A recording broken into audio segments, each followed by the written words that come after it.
রহমতুল্লাহি ওয়া শুধু দর্শক, আপনারা আমার নাজমুল ইসলাম চ্যানেল থেকে সবাই শুভেচ্ছা নেবেন। আমি আজকে যে বিষয়ে কন্টেন্ট বানাবো সেটা হচ্ছে ইসরায়েল এবং আর্জেন্টিনা। আসলে আমাদের সমাজে কিন্তু একটা কথা আছে যে আপনি যার উপকার করবেন সেই কিন্তু আপনাকে ওই বাসটা আগে দিবে। আপনি যাকে উপকার করবেন বাসটা সেই সবার আগে আপনাকে দিবে। আবার আর এক প্রবাদে আছে, উপকারীকে বাঘে খায়। আমি যেটা বলবো যে আর্জেন্টিনা এবং ইসরায়েল, এই আর্জেন্টিনা ইসরায়েলকে সবার আগে কিন্তু স্বীকৃতি দেয় এবং এই প্যালেস্টাইনের সাথে যে ইসরায়েলের যে দ্বন্দ্বটা আছে সেই দ্বন্দ্বটা সবসময় অন্ধভাবে সমর্থন দিয়ে আসছে এই আর্জেন্টিনা।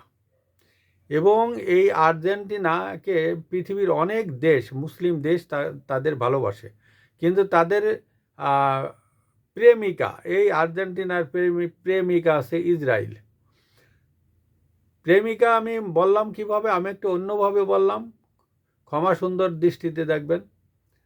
সেটা আছে কি, একটা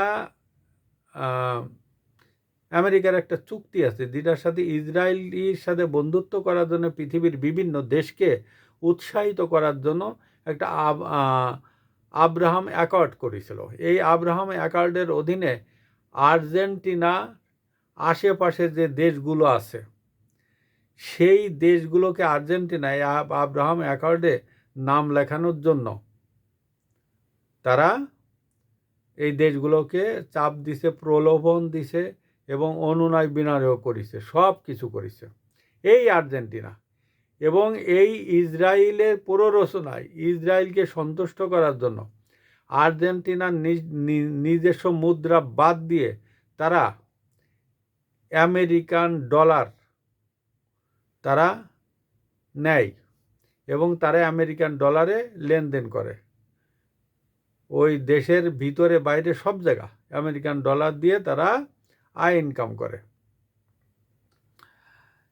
এইটা আর্জেন্টিনা যে নিজস্ব মুদ্রা ত্যাগ করেছিল সেটাও ওই ইসরায়েলের কারণে। যেটা আমি আসল কথায় আসি, সে আসল কথাটা আছে কি, 1982 সালে ইংল্যান্ড এবং আর্জেন্টিনার ভিতরে একটা যুদ্ধ হয়েছিল ফকল্যান্ড দ্বীপপুঞ্জ নিয়ে। এই ফকল্যান্ড দ্বীপপুঞ্জ আর্জেন্টিনার পাশে, 500 কিলোমিটার আর্জেন্টিনা থেকে দূরে। আর ব্রিটেন থেকে 14,000 কিলোমিটার, ব্রিটেন থেকে 14,000 কিলোমিটার আছে ফকল্যান্ড দ্বীপপুঞ্জ। সেই ফকল্যান্ড দ্বীপপুঞ্জ ব্রিটিশরা দাবি করে যে এটা আমাদের।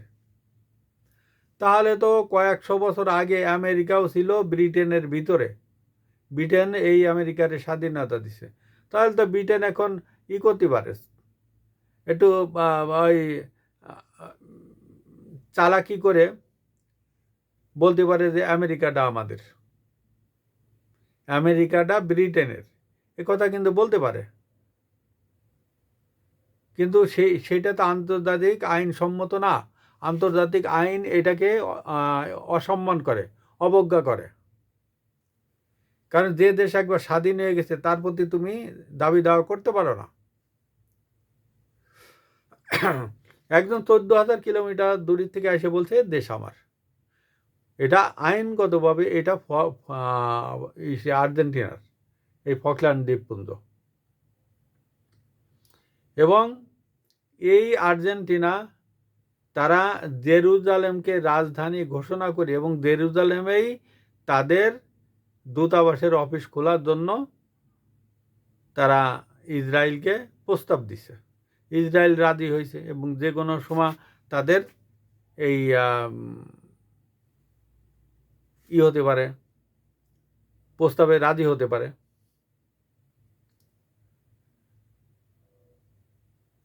এখন আর্জেন্টিনা সিদ্ধান্ত নেছে সম্প্রতি, এই যে 24 ঘন্টা আগেও জানি, যে তারা জেরুজালেমে কোনো দূতাবাস খুলবে না এবং সমস্ত পরিকল্পনা ইসরায়েলের সাথে তারা স্থগিত করেছে।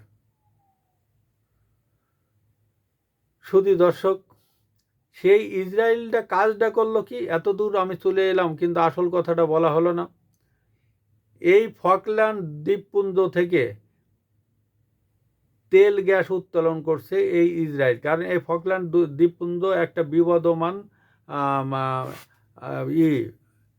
দ্বীপ। এখানে ব্রিটেন এবং আর্জেন্টিনা উভয়েরই দাবি আছে। মূলত এই দ্বীপটা আর্জেন্টিনার, ব্রিটেন গায়ের জোরে এটা দখল নিতে চায়। তাই এই ফকল্যান্ড দ্বীপপুঞ্জতে জাতিসংঘ নিষেধ করে দিয়েছে, এখান থেকে কোনো কিছু উত্তোলন করা যাবে না। কিন্তু ব্রিটেনের পক্ষ হয়ে ইসরায়েল এখান থেকে তেল গ্যাস উত্তোলন করছে। যে আর্জেন্টিনা এই ফিলিস্তিনিকে এত সাহায্য করলো, সেই আর্জেন্টিনার বুকে ছুরি মারছে ইসরায়েল। সুধী দর্শক, আসসালামু আলাইকুম ওয়া রাহমাতুল্লাহি ওয়া বারাকাতুহু।